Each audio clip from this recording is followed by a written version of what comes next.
Supreme court में review of judgments and orders कानून के खिलाफ दायर दरखास्तों पर आज समाअत। चीफ जस्टिस पाकिस्तान की सरबराही में 3 रुकनी बेंच 11:30 बजे समाअत करेगा। सुप्रीम कोर्ट इससे पहले प्रैक्टिस एंड प्रोसीजर एक्ट पर हुक्म इम्तना दे चुकी है।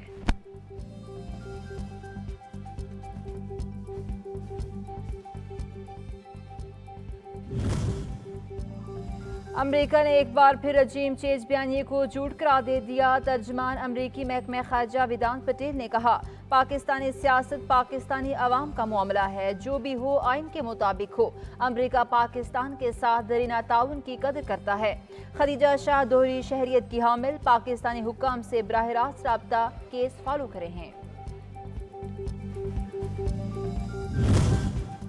जिन्ना हाउस लाहौर हमले के मरकजी शरपसंद किरदार पर बनाया गया भयानक प्रोपेगेंडा बेनकाब हो गया। शरपसंद शख्स भी सियासी पार्टी का सरगर्म कारकुन निकला। शरपसंद का नाम इमरान महबूब है, जिसकी तस्दीक इसके भाई इरफान महबूब ने कर दी है।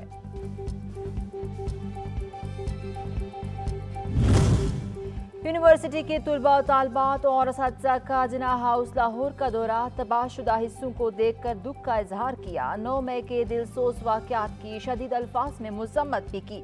वफ़द ने पाक फौज के शोहदा और गाजियों को खराज अकीदत भी पेश किया। लेडी रीडिंग अस्पताल पेशावर के डॉक्टर्स और नर्सेज पर मुश्तमिल वफ्द का रेडियो पाकिस्तान पेशावर का दौरा। रेडियो पाकिस्तान आमद पर डॉक्टर्स और नर्सेज के वफ्द को 9 और 10 मई को जलाई गई इमारत के मुख्तलिफ हिस्सों का दौरा कराया गया। डॉक्टर्स के वफ्द ने 9 मई के सानहे की भरपूर अल्फाज में मज़म्मत की।